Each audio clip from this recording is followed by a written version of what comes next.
لوٹو رحمت کے خزانے ہے ہوا اعلان، مومنو یہ مغفرت کا موقع علی شان، یہ سحر افطار اور یہ قرأت قرآن، ہو رہی ہے رحمتوں کی ہر گھڑی باران، ہر لمحہ رحمت کی چھم چھم تحفہ رحمان، رمضان احسان۔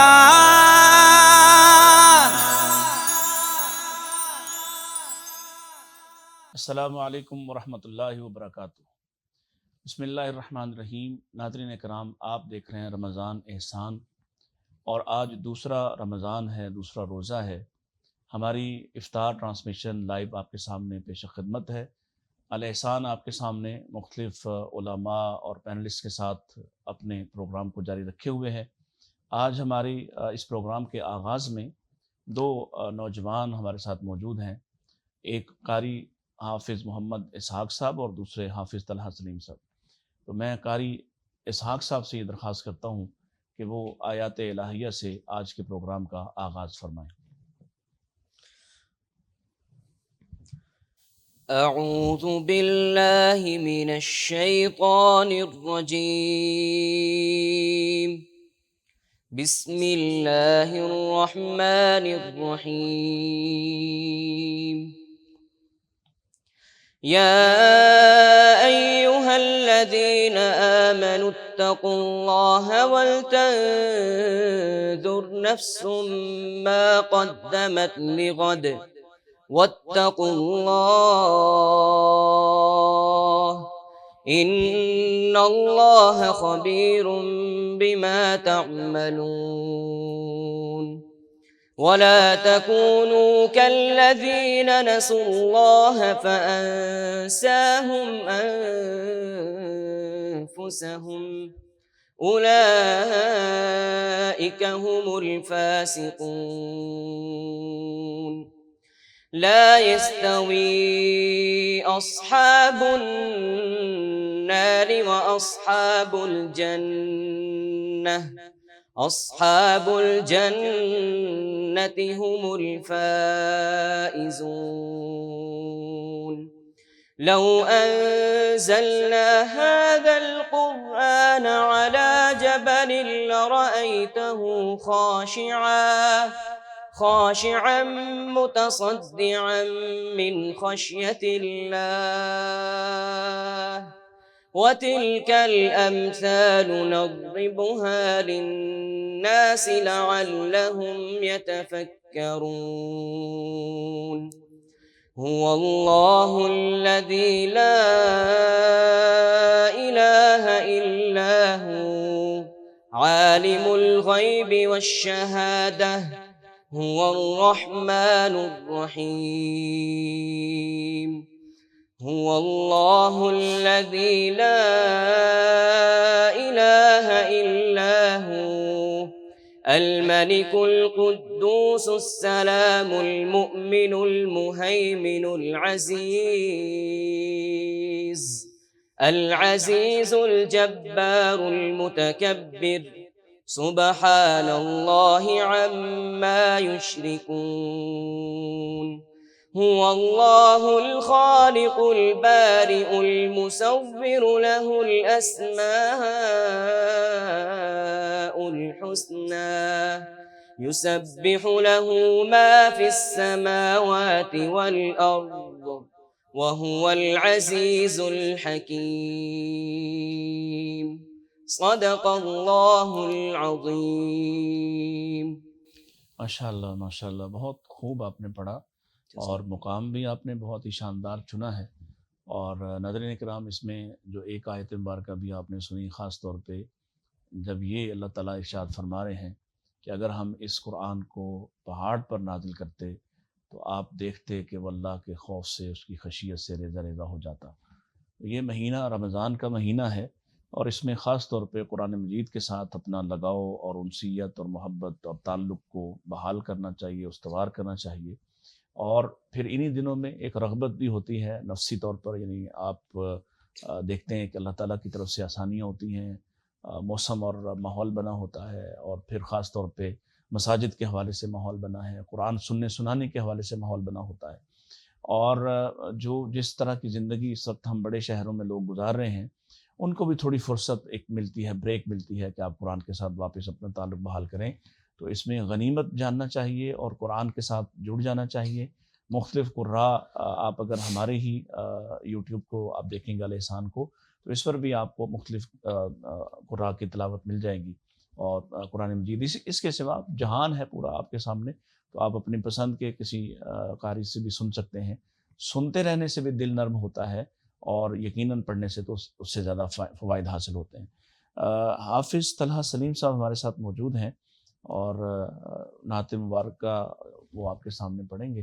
جناب حافظ صاحب، آپ ہمیں کیا کلام سنانے جا رہے ہیں؟ میں عظمت رمضان کے حوالے سے رمضان کے حوالے سے ہے. چلیں آپ پیش کیجئے پھر. السلام علیکم ورحمۃ اللہ وبرکاتہ. وعلیکم السلام. آیا روز ادا جو مہینہ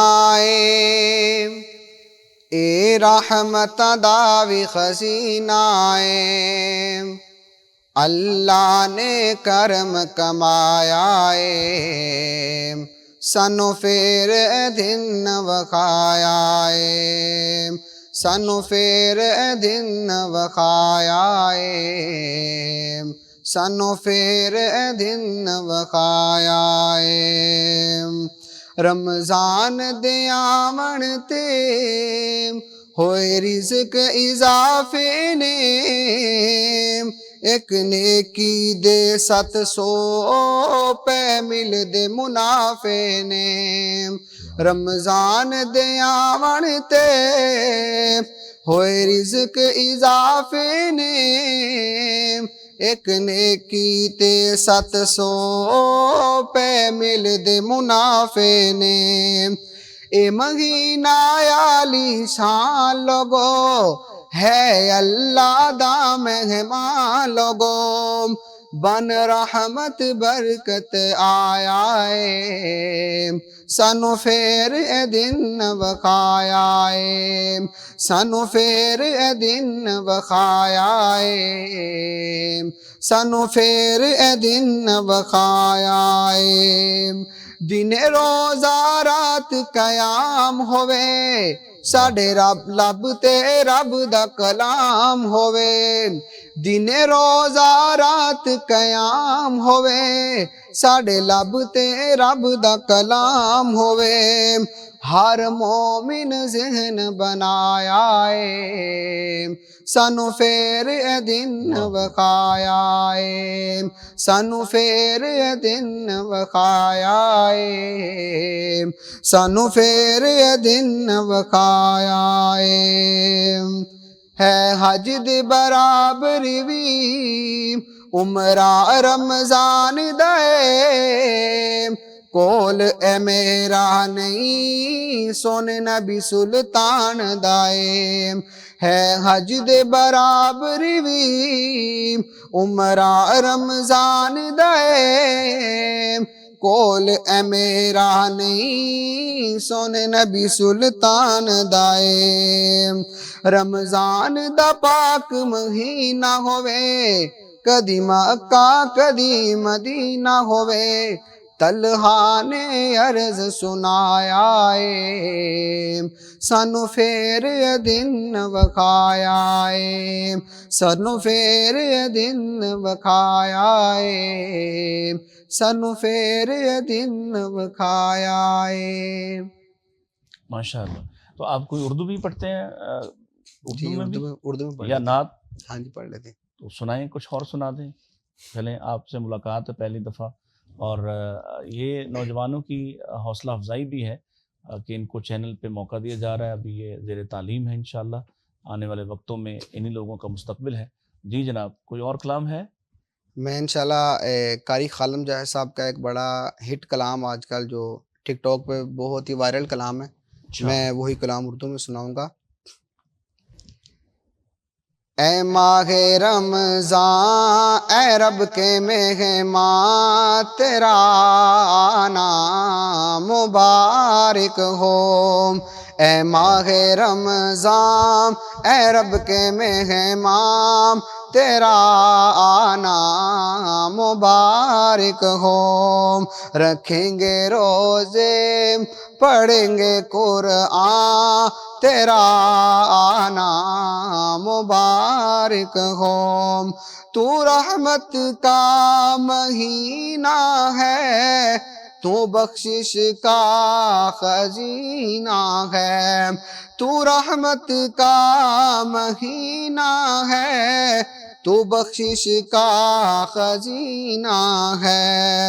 جڑ جائیں گے گناہ بنے گی نیکیاں تیرا آنا مبارک ہو۔ اے ماہ رمضان اے رب کے مہمان تیرا آنا مبارک ہو۔ منتظر تھے تیرے ایمان والے، ایمان والے قرآن والے، منتظر تھے تیرے ایمان والے، ایمان والے قرآن والے۔ تو پیارا رب کو، تو پیارا سب کو، تجھی میں آیا ہے رب کا قرآن تیرا آنا مبارک ہو۔ اے ماہ رمضان اے رب کے مہمان تیرا آنا مبارک ہو۔ تیری ہر رات پیاری ہے، تیرا ہر دن نرالا ہے، تیری ہر رات پیاری ہے، تیرا ہر دن نرالا ہے۔ اے ماہ رمضان اے رب کے مہمان تیرا آنا مبارک ہو۔ ہمارے اسٹوڈیو میں ہمارے معزز مہمان، ہمارے استاد، مربی اور مشفق جناب پروفیسر ڈاکٹر محمد حماد لکھوی تشریف فرمائے ہیں۔ السلام علیکم۔ استاد محترم خیریت سے؟ ٹھیک ہے۔ رمضان کیسا جا رہا ہے آپ کا؟ بہترین ماشاء اللہ۔ آج آپ نے بحریہ ٹاؤن جمعہ پڑھایا، بہت سے لوگوں نے ادھر تو بڑی تعداد نے مس کیا ہوگا، بہرحال نئی جگہ آپ نے پہلا جمعہ پڑھا دیا۔ اچھا رہا، اللہ کا شکر، اچھا رہا ماشاء اللہ۔ الحمدللہ۔ اللہ تعالیٰ اس جگہ کو بھی، اس مسجد کو، اس مرکز کو بہت جلد آباد فرمائے۔ میں آپ کے آنے سے پہلے پچھلے سلاٹ میں یہ ذکر کر چکا ہوں کہ ہمارا جو موضوع ہے وہ رمضان اور دعا، خاص طور پر رمضان کے ساتھ دعا کا کیا کنیکشن ہے، ریلیشن ہے، اور رمضان میں جیسے باقی ساری چیزوں میں اضافہ کرنا ہے، محنت کرنا ہے، تو پہلا سوال ہی میں یہ کر دیتا ہوں کہ کیا دعا بھی بڑھا دینا چاہیے؟ لیکن جو دعا ہے نا، پہلے سمجھنا چاہیے کہ دعا ہے کیا چیز۔ نبی اکرم صلی اللہ علیہ وآلہ وسلم کا یہ فرمان کہ الدعاء مخ العبادہ، کہ عبادت کا مغز ہے، یا پھر آپ نے فرمایا الدعاء هو العبادہ، ٹھیک، دعا ہی عبادت ہے۔ اور پھر نبی پاک صلی اللہ علیہ وسلم نے قرآن حکیم کی آیت بھی تلاوت فرمائی کہ جو لوگ جو ہیں وہ ادعونی استجب لکم، اللہ تعالیٰ فرماتا ہے مجھے پکارو میں تمہاری دعائیں قبول کروں گا۔ ٹھیک ٹھیک۔ اور ان الذین یستکبرون عن عبادتی، جو لوگ میری عبادت سے تکبر کرتے ہیں، استکبار کرتے ہیں، اس کا مطلب ہے دعا ہی عبادت ہے۔ اس کے ساتھ ہی نبی پاک صلی اللہ اس علیہ کے ساتھ ہی ذکر کیا ہے، آپ نے فرمایا کہ اس سے ثابت ہوتا ہے، قرآن کی اس بات سے بھی ثابت ہوتا ہے کہ دعا ہی عبادت ہے۔ گویا جس عبادت میں اللہ سے کچھ مانگا نہ جائے وہ عبادت کی پوری ڈیفینیشن سے خالی چیز ہے۔ اللہ اکبر، اللہ اکبر۔ لہذا بہت سارے لوگ جو عبادت کا یہ تصور رکھتے ہیں، اللہ کا کوئی نام پکارتے ہیں، اللہ کا نام پکارنا اچھا ہے، لیکن صرف نام پکارتے جانا، رحمان رحمان، اللہ اللہ، رحیم رحیم، وٹ ایور، یا رحیم یا رحمان، جو بھی اللہ کی جتنے صفاتی نام ہیں یہ پکارتے رہنا، یہ قرآنی حکم کے خلاف ہے۔ قرآنی حکم یہ ہے کہ وَلِلَّهِ الْأَسْمَاءُ الْحُسْنَى فَادْعُوهُ بِهَا، ان کے ذریعے اللہ سے مانگو۔ یہ اصل میں دیکھیں اللہ تعالیٰ کی صفات 99 تو نہیں ہے، اللہ کی صفات تو اتنی ہے کہ قرآن کہتا ہے کہ اگر سمندر جو 7 سمندر سیاہی بن جائیں، اور اگر دنیا کے جتنے درخت ہیں وہ سارے کلمے بن جائیں اور لکھنا شروع کر دیں، سارے انسان لکھ دیں، فرشتے بھی لکھ دیں، ساری دنیا، اور لکھتے جائیں، اللہ تعالیٰ کی صفات ختم نہیں ہوں گی، قلم گھس جائیں گے، سیاہی ختم ہو جائے گی، صفات ختم نہیں ہوگی۔ تو پھر یہ 99 صفات کیا ہیں؟ یہ اصل میں انسان کی احتیاج سے متعلق جو اللہ تعالیٰ کی صفات ہیں وہ بیان ہوئی ہیں، ٹھیک ٹھیک، اور انسان کی احتیاج کو ملحوظ رکھتے ہوئے کہ جس چیز کی اس کو ضرورت ہوتی ہے یہ اس کے ذریعے سے اللہ تعالیٰ سے مانگ لے. اللہ رؤوف بھی ہے، اللہ ودود بھی ہے، اللہ رحیم بھی ہے، اللہ رحمان بھی ہے، اللہ غفور بھی ہے. یہ یعنی اللہ تعالیٰ کی، اللہ ستار العیوب بھی ہے. تو جس طرح کی اللہ تعالیٰ سے کسی نے کچھ مانگنا ہو تو اللہ تعالیٰ کی صفات وہ بول لیا کرے. تو اصل چیز یہ ہے کہ یہ صفات الہیہ بھی انسان کی بندگی کی تکمیل کے لیے ہیں، اور جس کا نام دعا ہے. ٹھیک ہے. اور اس کو یوں کہہ لیجئے کہ جو شخص دعا نہیں مانگتا تو وہ تو گویا عبادت کی اس کی عبادت ہی خام ہے، اس کی عبادت پوری نہیں ہے. اب آ جائیے کہ رمضان کے ساتھ اس کا کیا تعلق؟ یعنی ایک بات یہاں میں عرض کروں، کیا ہم یہ سمجھ سکتے ہیں آپ کی بات سے، جو گفتگو سے لگا، کہ جس عبادت میں طلب نہیں ہے کچھ اللہ سے، وہ عبادت نہیں ہے؟ بالکل صحیح ہے. اللہ سے مانگنا اللہ کو خوش کرتا ہے. سبحان اللہ. یہ وہ مالک ہے جو دنیا والے جو ہیں مخلوق، وہ اس سے مانگا جائے تو وہ ناراض ہوتے ہیں. اللہ سے نہ مانگا جائے تو پھر ناراض ہوتا ہے. اور نبی پاک صلی اللہ علیہ وسلم کی حدیث ہے انہی الفاظ میں کہ جو اللہ سے مانگتا نہیں ہے، من لم یدع اللہ، جو اللہ سے دعا نہیں کرتا، غضب علیہ، اللہ اس سے ناراض ہو جاتا ہے کہ یہ مجھ سے مانگتا ہی نہیں. اور پھر اللہ تعالیٰ نے سورہ فرقان میں یہ بھی فرمایا کہ اگر تم اللہ سے دعا نہ مانگو تو اللہ کو کوئی پرواہ نہیں ہے، تم پھر جہاں مرضی جاؤ. تو جو شخص اللہ سے مانگتا ہے اللہ کو اس سے خوشی ہوتی ہے کہ یہ شخص مجھے مانگتا ہے. یہ کنیکشن کا سبب ہے. اچھا، اقبال نے ایک بڑی زبردست بات دعا کے حوالے سے کہی ہے، اور وہ انسان، آپ کو معلوم ہے کہ اقبال کا جو پورا تصور ہے خاص طور پہ جو اثبات ذات اور نفی ذات ہے وہ خودی کی گرد گھومتا ہے. وہ یہ کہتا ہے کہ دعا ہوتی کیا ہے. وہ کہتا ہے دعا کو ذرا سمجھیں، دعا کیا ہے. دعا یہ ہے کہ کائنات کے ہولناک سکوت میں جہاں انسان کی پکار سننے والا کوئی نہیں دوسرا، تو دعا اصل میں انفرادی ہو یا اجتماعی، وہ اس بات کے شعور کا نام ہے کہ میری پکار سننے والا کوئی ہے. سبحان اللہ، سبحان اللہ، واہ، میری پکار کوئی سنتا ہے. کیا بڑی بات ہے. جو ہی انسان کے ذہن میں یہ شعور آتا ہے کہ میری پکار سننے والا کوئی ہے، اور انسان اس کے ساتھ بات کرتا ہے، دعا کرتا ہے، تو ساتھ ہی اس کی اسی وقت اس کی نفی ذات کی تبدیلی ہو جاتی ہے اس بات ذات میں. اللہ اکبر. کیونکہ مانگا جانے والا جب اس کو ہستی موجود ہے تو جو مانگنے والا ہے اس کی ہستی بھی نفی ذات سے اس بات ذات میں تبدیل ہو جاتی ہے. لہٰذا اللہ تعالیٰ کے ساتھ کنیکشن تو قائم ہوتا ہی ہے. تو انسان کی وہ جس کو اقبال خودی کہتے ہیں، تو خودی کے لیے اور خودی کے اس بات کے لیے اور خودی کے وجود کے لیے بھی معرفت کے لیے دعا جو ہے وہ بہت ضروری ہے. انسان دعا کرے گا تو انسان کو اپنا ذات کا احساس بھی ہوگا اور اللہ تعالیٰ کی جو برتر ہستی ہے اس کا ادراک بھی ہوگا. لہذا یہ گویا دعا جو ہے پورے جو دین کا نظام ہے، پورا نظام عبادت اس کے ساتھ جڑی ہوئی ہے. تو جو شخص نہیں مانگتا اس سے تو اللہ ناراض ہو جاتا ہے، اور دعا ہی عبادت ہے. لہذا یہ وہ چیز ہے کہ جس کا تعلق نہ تو کسی زمان کے ٹکڑے سے، نہ مکان کے ٹکڑے سے، کسی سے کوئی خصوصی تعلق نہیں ہے. اللہ تعالیٰ کا اعلان ہے کہ اجیب دعوت الداعی اذا دعان، جب بھی کوئی مجھے دعا کرے، جو بھی پکارے، جس وقت بھی پکارے، میں اس کی دعا سنتا ہوں. البتہ بعض اوقات اور بعض جگہیں ایسی ہیں جہاں اللہ تعالیٰ زیادہ سنتا ہے، اور وہ دعا کی قبولیت کے اوقات ہوتے ہیں. اور دعا کی قبولیت کے اوقات میں سے ایک وقت جو ہے یعنی اوقات بھی ہیں اور قبولیت کی جگہ بھی ہیں. لہٰذا قبولیت کے اوقات میں سے اور قبولیت کی حالتوں میں سے ایک حالت ہے، نبی پاک صلی اللہ علیہ وسلم فرمایا کہ اللہ تعالیٰ جن لوگوں کی دعا رد نہیں ہوتی ان میں سے ایک دعوت الصائم ہے.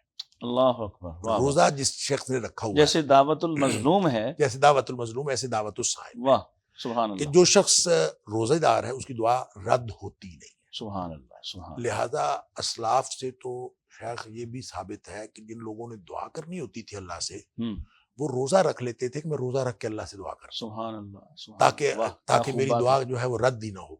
تو پھر خاص یہ تو نفل روزے کی بات ہے. پھر جب فرضی روزے رکھے ہوئے ہوں اور اللہ تعالیٰ کی بندگی کے اظہار کا جو سب سے اعلیٰ ذریعہ ہے وہ یعنی جو جس کا کنیکشن جو ہے وہ باقی ہر عبادت لوگ دیکھ لیتے ہیں، پتہ چل جاتا ہے کہ یہ نماز پڑھ رہا ہے، یہ حج کر رہا ہے، بالکل ظاہر ہو جاتا ہے، یہ زکوٰۃ دے رہا ہے، ہر چیز ظاہر. روزہ نہیں ظاہر ہوتا.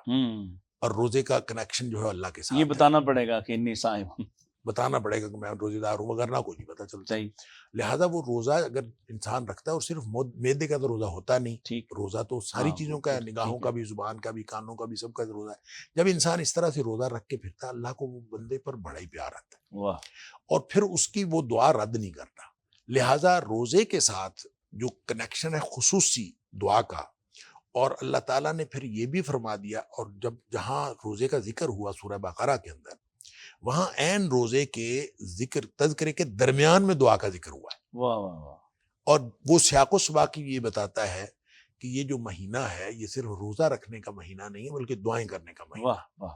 پھر اس میں آگے پھر اوقات ہیں، پھر جمعہ کے دن ایک گھڑی ہے جو جس میں اس پر آتا ہوں کیونکہ آپ کو دیکھتے ہی ہمارے جو ناظرین ہیں وہ بھی سوال شروع کر دیتے ہیں. جی السلام علیکم ورحمۃ اللہ. وعلیکم السلام ورحمۃ اللہ وبرکاتہ. کیا حال ہے؟ ٹھیک ہے جی بتائیے کہاں سے بات کر رہے ہیں؟ حبیب الرحمان بات کر رہا ہوں گجرانوالہ سے. جی جی فرمائیں کیا پوچھنا چاہتے ہیں؟ سر میں ڈاکٹر صاحب سے سوال پوچھنا ہے کہ والدہ جو میری والدہ وہ روزہ نہیں رکھ سکتی ہیں، جی تو ان کے بچے کے روزے کیسے رکھے جائیں گے، اور اگر اس کو بچہ رکھے گا تو کون سا بچہ رکھے گا؟ کیوں نہیں رکھ سکتی یہ بتا دیں گے آپ؟ وہ مریضہ ہیں شوگر کی اور ڈائبٹیز کی، اور دوسری ان کو. ٹھیک ہے جی ٹھیک ہو گیا جزاک اللہ. ڈاکٹر صاحب ساتھ ساتھ یہ بھی چلتا رہے گا. دیکھیں جو روزہ ہے نا، اس کے لیے بیمار، اور ہم نے کل بھی اس پہ ذکر ہوا تھا، کل بھی بات ہوئی تھی، جو مریض ہے یا مسافر ہے اس کے لیے رخصت ہے، وہ دوسرے دنوں میں گنتی پوری کر لے. اور دوسرے دنوں میں جو گنتی پوری کرنا ہے اس کی بھی بعض اوقات استطاعت نہیں ہوتی، اور وہ دائمی مریض ہے، جیسے یہ فرما رہے ہیں کہ میری والدہ بیمار ہے، تو اس صورت میں بھی کسی اور نے روزہ نہیں رکھنا، بلکہ روزے کا فدیہ دینا ہے. اور روزے کا فدیہ یہ ہے کہ ایک مسکین کے جو ہے کھانے کا اہتمام کر دے.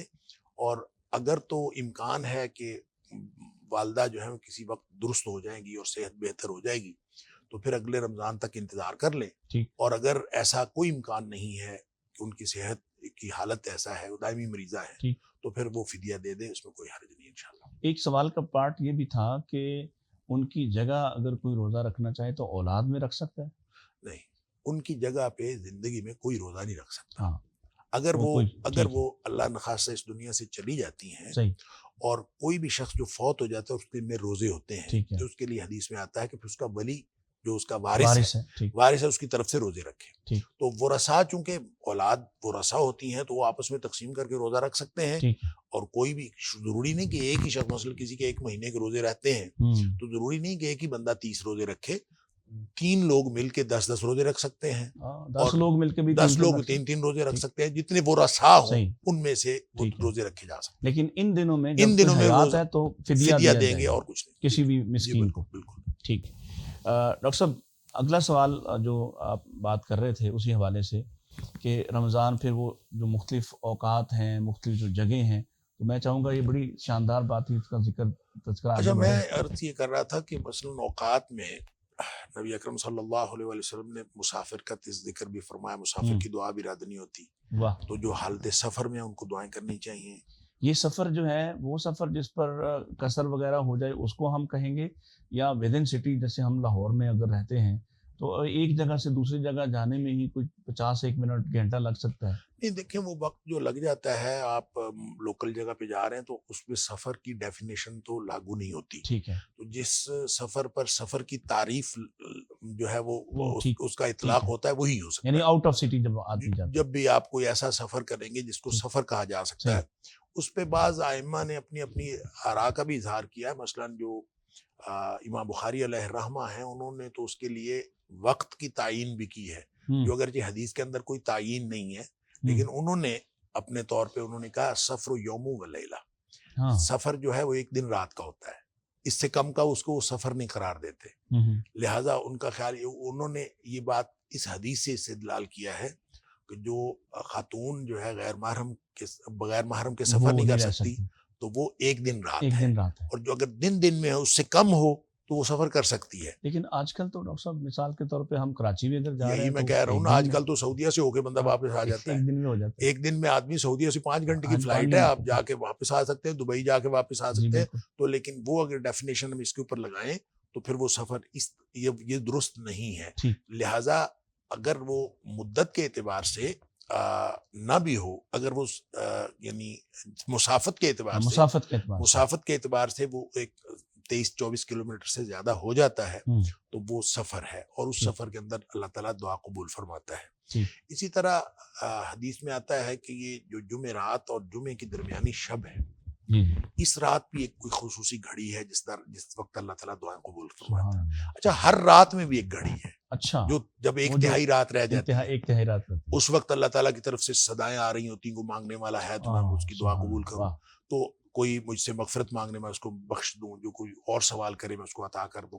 تو گویا ہر رات جو پچھلی رات ہے وہ قبولیت کی گھڑی ہے، اور پھر جمعرات کی اور جمعے کی درمیانی شب خصوصی گھڑی ہے۔ پھر اسی طرح جمعے والے دن سارے جمعے میں ایک کوئی گھڑی ہے ایسی قبولیت پورے دن میں، اور اس وقت جو بھی شخص دعا کر رہا ہو اللہ تعالیٰ وہ دعا قبول فرما لیتا ہے۔ اور اس میں اکثر جو محدثین ہیں اور شارحین علماء کا خیال یہ ہے کہ جمعہ والے دن یہ جو گھڑی ہوتی ہے یہ عصر سے مغرب کے دوران ہوتی ہے، لہٰذا عصر سے مغرب کا جو وقت ہے، اس وقت آج بھی جمعہ ہے، اور یہ والا جو وقت ہے یہ دعاؤں میں اور مناجات میں گزارنا چاہیے، تاکہ اللہ تعالیٰ جو ہے وہ ہمیں ان مقبول بندوں میں بنا لے جن کی دعائیں قبول ہوتی ہیں۔ اسی طرح جو مثال کے طور پر جب بارش ہو رہی ہوتی ہے تو اس وقت بھی نماز قبول دعا قبول ہوتی ہے، وہ بھی دعا کی قبولیت کا وقت ہے۔ جب بارش ہو رہی ہو تو اس وقت بھی انسان دعا کرے تو دعا کی قبولیت ہے۔ اسی طرح سے اگر کوئی شخص کسی مصیبت میں ہے تو مصیبت زیادہ اپنے آپ کو محسوس کر رہا ہو، پھنسا ہوا محسوس کر رہا ہو، اس کی دعا بھی اللہ تعالیٰ قبول فرماتا ہے۔ مظلوم کی دعا اللہ تعالیٰ قبول فرماتا ہے۔ تو یہ مختلف کیفیتیں ہیں، جو اس طرح کے اوقات ہوں تو اللہ تعالیٰ دعا قبول کرتا ہے۔ اسی طرح پھر مختلف جو ہے وہ جگہ بھی ایسی ہیں جہاں اللہ تعالیٰ دعا قبول کرتا ہے۔ ایک تو میں اس پر آپ کی اجازت سے، کیونکہ مسلسل کالز آئے جا رہی ہیں تو ساتھ ساتھ تھوڑا یہ بھی چلتا ہے۔ جی السلام علیکم۔ جی وعلیکم السلام۔ جی فون کیتا ہے ڈاکٹر صاحب علامات رفیع صاحب ٹی وی پہ ہے۔ جی ڈاکٹر صاحب بیٹھے ہیں، آپ کہاں سے بات کر رہے ہیں؟ میں چنیوٹ سے بات کر رہا ہوں۔ اچھا فرمائیے، کیا سوال پوچھنا چاہتے ہیں؟ نام پوچھ لیا کرے۔ سوال تو جی میں نے یہ پوچھنا ہے کہ میرا ایک دوست ہے جی اس نے لوگوں کا بہت زیادہ حق کھایا ہوا ہے، مثلا انسانوں کا، ٹھیک ہے، اور وہ اتنا ہے کہ وہ اس کو ادا نہیں کر سکتا کسی صورت میں بھی، نہ اتنے اس کے پاس کوئی پیسہ یا مال ہے، ٹھیک ہے، وہ اس کے اصلاح بھی کس طرح کرے، یہ بات پوچھنی تھی۔ جی ٹھیک ہے۔ آپ کا اسم گرامی کیا ہے؟ نام کیا آپ کا؟ میرا نام عبد الکریم ہے، چنیوٹ سے بات کر رہا ہوں۔ جی بہت شکریہ جی عبد الکریم صاحب، بہت شکریہ۔ اچھا سارے لازمی دیتے ہیں۔ جی سوال آپ نے سنا۔ ہاں جی ڈاکٹر صاحب، اصل میں دیکھیں جو حق حقوق ہیں، لوگوں کے جتنے بھی حق حقوق ہیں، یہ معافی لینی پڑے گی یا تلافی کرنی پڑے گی۔ اس کے بغیر یہ حق حقوق، یہ جو اللہ تعالیٰ کا قانون عدل ہے اس کے تحت جو حقوق العباد ہیں وہ بغیر معافی یا تلافی کے معاف نہیں ہوتے۔ یعنی جب تک آپ یا تو ان کو واپس کریں، مال تلافی کریں، اگر تلافی نہیں ہو سکتی تو پھر معافی لے لیں ان سے، وگرنہ جو ہے وہ اللہ تعالیٰ پھر کسی کا حق جو ہے اس طرح سے، وہ خاص طور پہ جب بندہ جو زندہ ہے اس کو چاہیے کہ وہ جا کے یا تو جن کا حق دینا ہے ان سے معافی مانگ لے کہ میں اس قابل نہیں ہوں کہ میں دے سکوں، آپ مجھے معاف کر دیں۔ اگر وہ معاف کر دیں گے تو معاف ہو جائے گا انشاءاللہ، اور نہیں تو پھر ان کو دینے کی کوشش کرے۔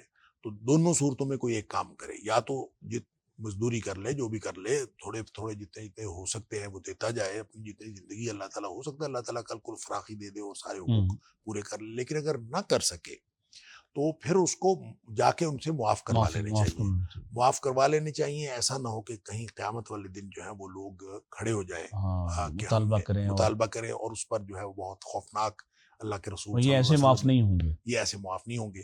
البتہ جو اللہ کا قانون رحمت ہے، قانون عدل تو یہی ٹھیک ہے، البتہ جو قانون رحمت ہے اس کے تحت اللہ تعالیٰ کسی کو بھی معاف کر جس کو جتنا چاہے معاف کر دے، وہ اللہ تعالیٰ اس کو بھی معاف کر دے، اور جو حقوق العباد رہتے ہیں اس کے ذمے اللہ تعالیٰ وہ بھی اپنے جناب سے ہی اس کو پورے کر دے۔ لیکن اس بنیاد پہ کوئی شخص زندہ ہوتے ہوئے تلافی کی نہ کوشش کرے، نہ ادائی کی کوشش کرے، ہمارے ذمے ہے جو شرعی جو ذمہ داری ہے وہ یہ ہے کہ جو حقوق ہمارے ذمہ ہیں وہ ادا کریں، وہ ادا کرنے، لہذا ہمارا امتحان قانون عدل کے تحت ہے، ہاں، اور وہ رحمت کرے، اس کی رحمت مہربانی وہ کر دے انشاءاللہ۔ گا انشاءاللہ۔ اللہ کی رحمت کی مستحق رہنا چاہیے اور دعا لیکن بھی اس کرتے بنیاد رہنا پہ چاہیے۔ لوگوں پہ ظلم تو نہیں کیا لوگوں جا پہ سکتا۔ ظلم نہیں کیا جا سکتا جی۔ کہ اللہ رحمت کرے گا۔ قانون یہی ہے، قانون کی پابندی کرنی چاہیے اور دوسروں کے حقوق دینے چاہیے، جی، اگر نہیں دے سکتا تو ان سے جا کے معافی کرو۔ معافی مانگ لیں۔ جی السلام علیکم رحمۃ اللہ۔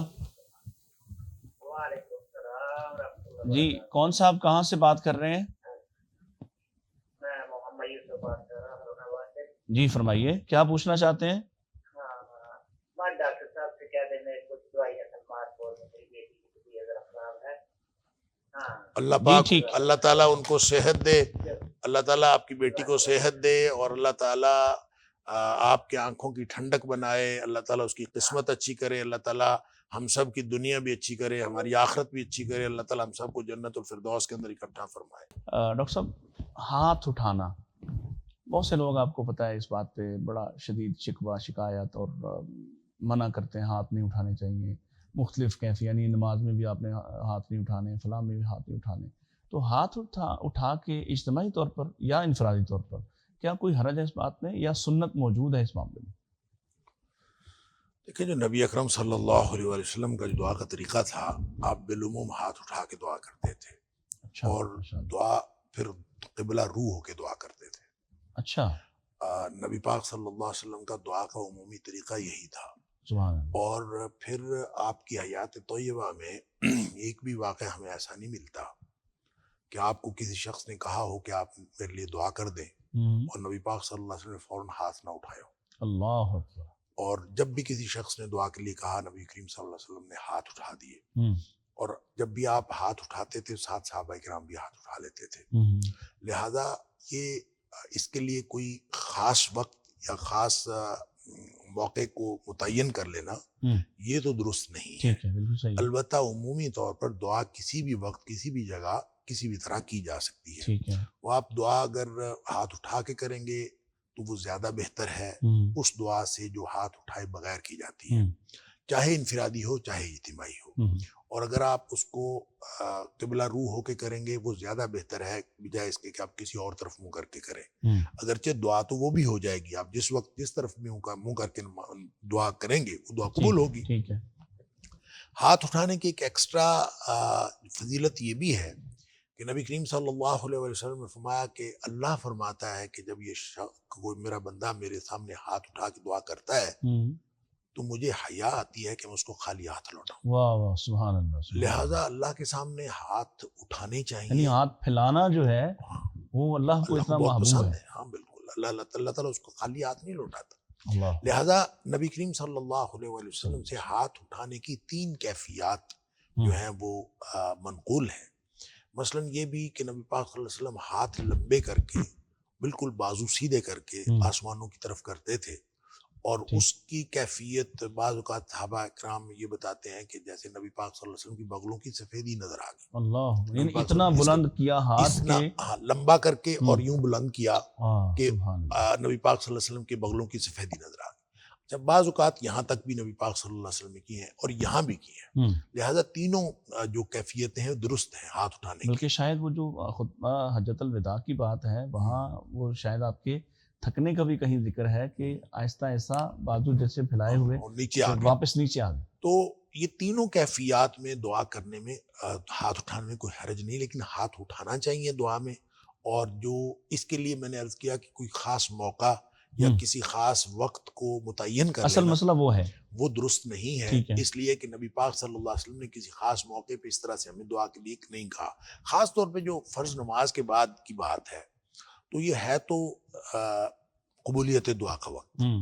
نبی پاک صلی اللہ علیہ وسلم نے فرمایا کہ جو فرض نماز کے بعد ہے قبولیت دعا کا وقت۔ ٹھیک ہے، اس کے لیے اب جو نماز کے بعد یعنی نماز کا جو آخر ہے اس سے مراد کون سا ہے؟ اس سے مراد تشہد کے آخر بھی، سلام سے پہلے کی کا وقت بھی ہو سکتا ہے، جس میں نبی پاک صلی اللہ علیہ وسلم نے بہت ساری دعائیں پڑھی ہیں، اور آپ نے بالکل اجازت بھی دی ہے کہ یہ جو جب آپ درود شریف پڑھ لیتے ہیں آخری تشہد میں تو اس کے بعد آپ جو بھی دعائیں پڑھنا چاہیں اسلام سے پہلے وہ آپ پڑھ سکتے ہیں. ٹھیک ہے. لہٰذا وہ دعا کی قبولیت کا وقت جو ہے وہ انسان اس طرح اویل کر لیتا ہے. لیکن اگر وہ نماز کے بعد بھی دعا کرنا چاہے اور ہاتھ اٹھا کے کرنا چاہے تو کر سکتا ہے، اس میں کوئی حرج نہیں ہے.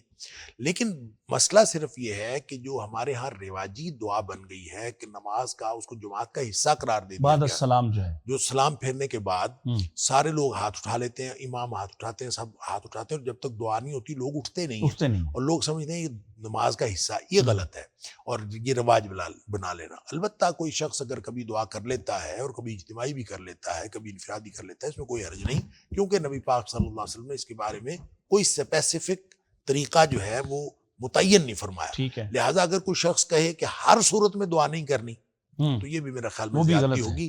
یہ زیادتی ہے اس لیے کہ نبی پاک صلی اللہ علیہ وسلم نے منع بھی تو نہیں فرمایا کہ اس وقت دعا نہیں کرنی. لہٰذا دعا کرنے کا طریقہ موجود ہے. انفرادی بھی دعا مانگی جا سکتی ہے، اجتماعی بھی مانگی جا سکتی ہے، ہاتھ اٹھا کے بھی مانگی جا سکتی ہے، ہاتھ اٹھائے بغیر بھی مانگی جا سکتی ہے. اور فرض نماز کے بعد دعا کی قبولیت کا وقت ہے. اگر کوئی شخص دعا کبھی مانگ لے کبھی نہ مانگے، اس کو اسپیسیفک طریقہ نہ بنائے، اس میں کوئی حرج نہیں ہے. اور انفرادی طور پر اگر کوئی شخص مانگنا چاہتا ہے تو اس میں کوئی حرج ہے ہی نہیں سرے سے. صرف اجتماعی اور رواجی دعا جو ہے اس کے بارے میں طرح اختلاف ہے، اور اس میں بھی کوشش یہ کرنی چاہیے کہ نماز کا حصہ نہ بنایا جائے اس کو. اور کبھی اگر کوئی شخص کر لیتا ہے، اور پھر اس میں خاص طور پہ ایک بات یہ ہے کہ بہت سارے لوگ نماز کے بعد امام سے کہہ دیتے ہیں کہ آپ دعا کریں. اور جب بعض اوقات لوگ اس میں بھی افراط و تفرید کا شکار ہیں کہ کہہ بھی دیا جاتا ہے کہ دعا کریں پھر بھی نہیں کرتے. وہ کہتے ہیں نہیں اس موقع پر ہم نے دعا نہیں کرنی. یہ غلط ہے. جب کوئی شخص کہے تو نبی پاک صلی اللہ علیہ وسلم کی سنت یہ ہے کہ جب کوئی شخص دعا کے لیے کہے آپ ہاتھ اٹھا دیں، دعا کر دیں. اللہ تعالیٰ دعا قبول فرمانے والا ہے. اور آپ جب ہاتھ اٹھا کے دعا کر دیں گے تو یہ کوئی غلط نہیں ہے، یہ سنت کے عین مطابق ہے.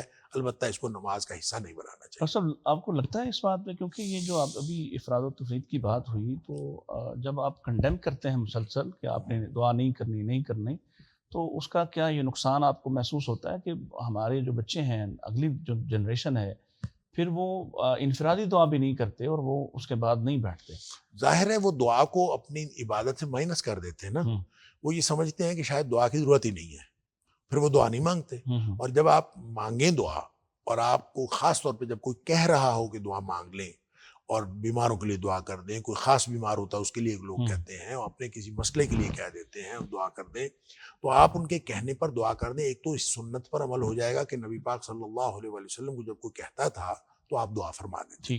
ایک تو اس سنت پر عمل ہو جائے گا. دوسرا یہ کہ اس کا ایک فائدہ یہ ہے کہ جب آپ دعا کریں گے تو جتنے لوگ ساتھ ہاتھ اٹھاتے ہیں ان میں سے کتنے ہی لوگ ہیں جو شاید خود سے دعا نہ کر سکیں. بالکل ایسے ہی. اور وہ دعا کرنا چھوڑ دیں گے. مزید سوال آپ سے کرنا چاہ رہا ہوں دعا کے حوالے سے. ایک کال لے لیں ذرا. السلام علیکم ورحمۃ اللہ. جی کون کہاں سے بات کر رہے ہیں؟ اپنے ٹی وی کی آواز بند کر کے پھر بات کیجئے. سیالکوٹ سے کیا نام بتایا آپ نے؟ بڑے حال سے. جی جی احسان اللہ صاحب بتائیے کیا پوچھنا چاہتے ہیں؟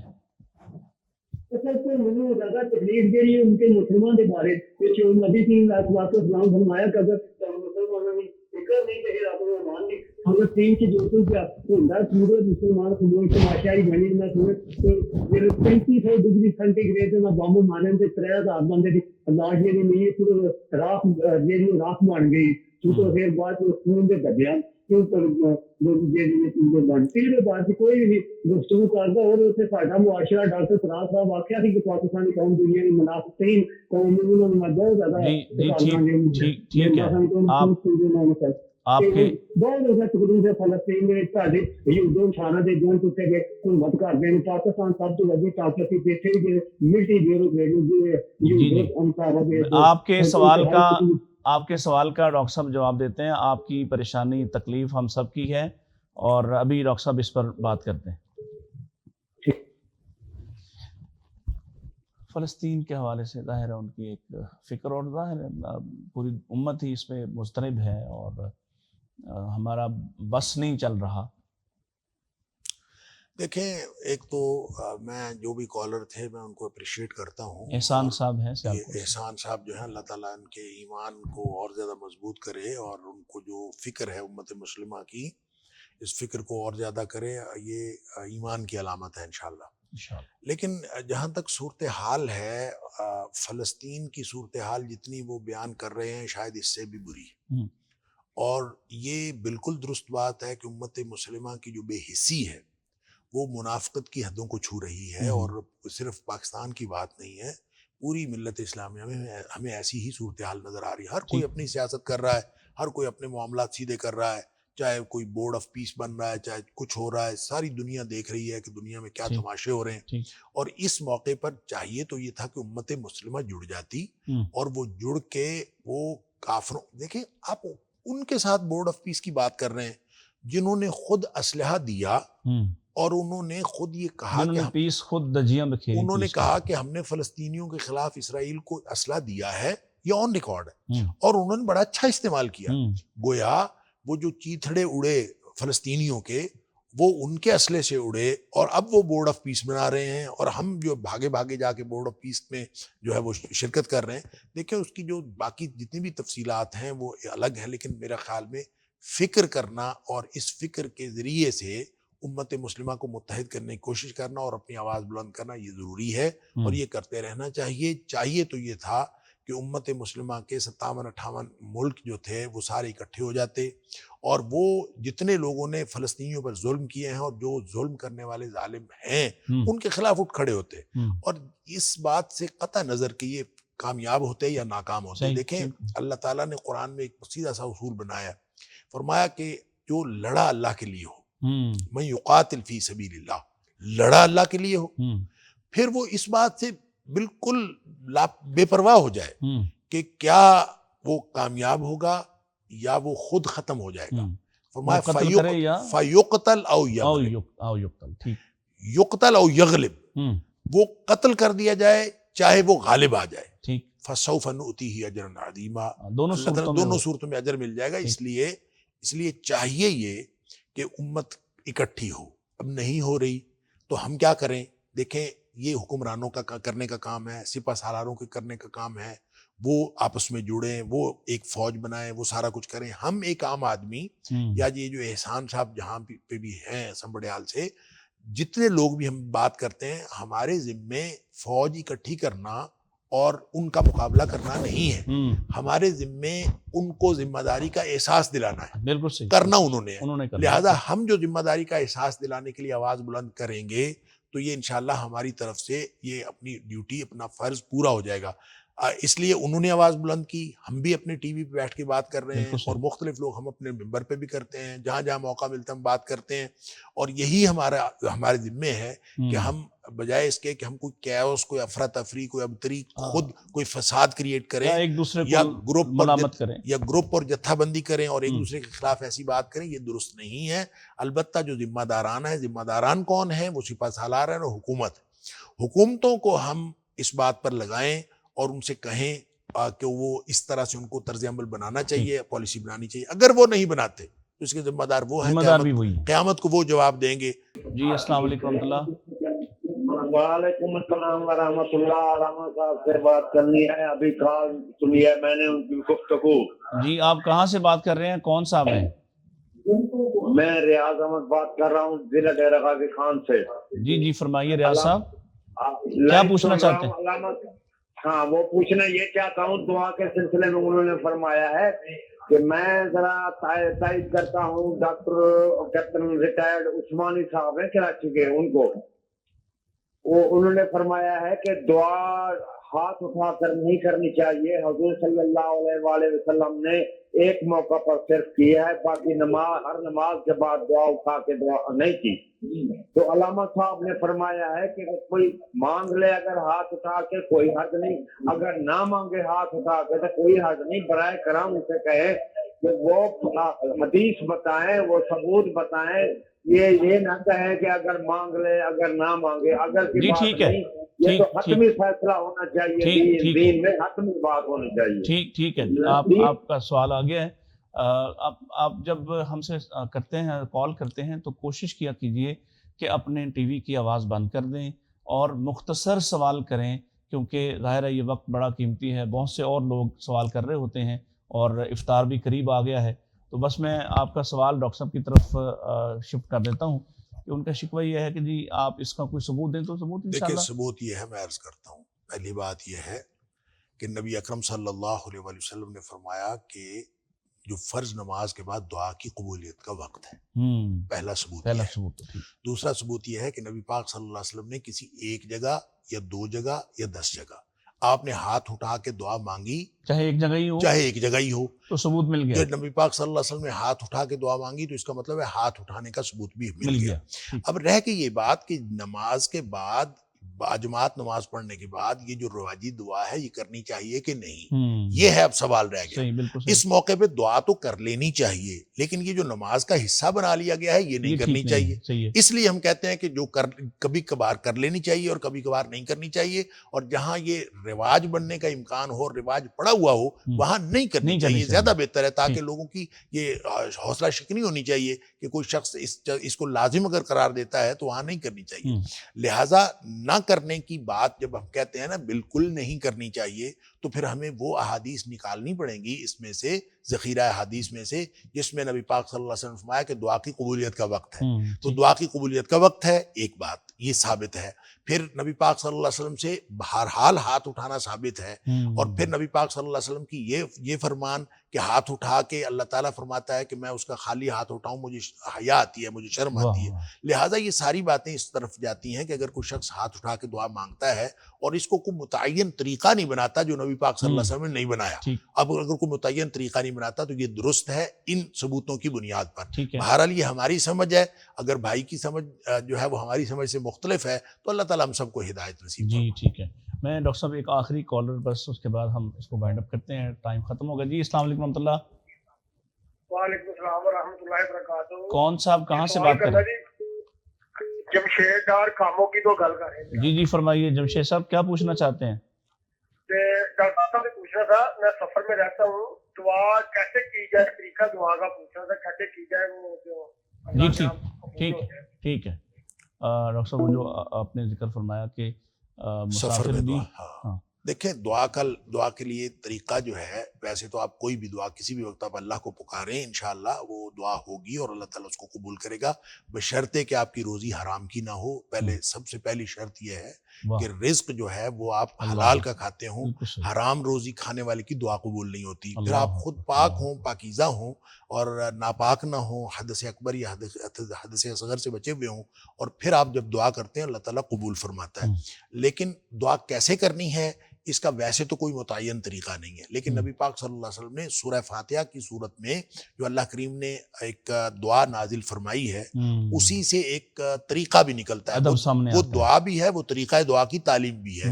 یعنی آپ اس میں دعا کریں کیسے، پہلے حمد و ثنا کریں، پھر اللہ سے حلف وفاداری بیان کریں، ایاک نعبد و ایاک نستعین، اللہ میں تیرا ہوں اور میرا تیرے علاوہ اور کوئی ہے بھی نہیں، اللہ سے ایسی بات۔ لہٰذا یہ سب کچھ کوئی شخص اگر عربی میں ربوبیت کی آیات پڑھے یا الحمدللہ رب العالمین کہہ دے، یا کوئی بھی ایسے کلمات جو مسنون ہیں وہ کہہ دے تو اچھی بات ہے۔ اگر اس کو نہیں آتے تو وہ اپنی زبان میں کہہ دے، اردو میں، پنجابی میں کہہ دے، کوئی حرج نہیں ہے کہ اللہ تو شفا دینے والا ہے، اللہ تو بیماروں کو شفا دیتا ہے، مجھے بھی شفا دے دے، یا میری بیٹے کو شفا دے دے، میری بیٹی، یعنی یوں کر کے اللہ تعالیٰ کی ربوبیت کو ہلانے کے لیے کہ اللہ شافی الامراض ہے، یا شافی الامراض، اے تو بیماروں کو شفا دینے والے مجھے بھی شفا دے دے، اے تو لوگوں کے گناہوں پر پردہ ڈالنے والے میرے گناہوں پر بھی پردہ ڈال دے۔ یعنی اگر عربی نہیں بھی آتی تو اردو میں، اردو زبان میں، پنجابی زبان میں، جس طرح بھی مانگیں، لیکن مانگے اس طرح کر کے کہ اللہ تو ایسا کرنے والا ہے، اللہ تو معافی کو پسند کرتا ہے، تو معافی دینے والا ہے، تو ہمیں بھی معاف کر دے۔ یعنی یہ طریقہ کار اختیار کر لیں تو انشاءاللہ اللہ تعالیٰ دعائیں قبول کرتا ہے۔ لوٹو رحمت کے خزانے ہے ہوا اعلان، مومنو یہ مغفرت کا موقع عالی شان، یہ سحر افطار اور یہ قرأت قرآن، ہو رہی ہے رحمتوں کی ہر گھڑی باران، ہر لمحہ رحمت کی چھم چھم تحفہ رحمان، رمضان احسان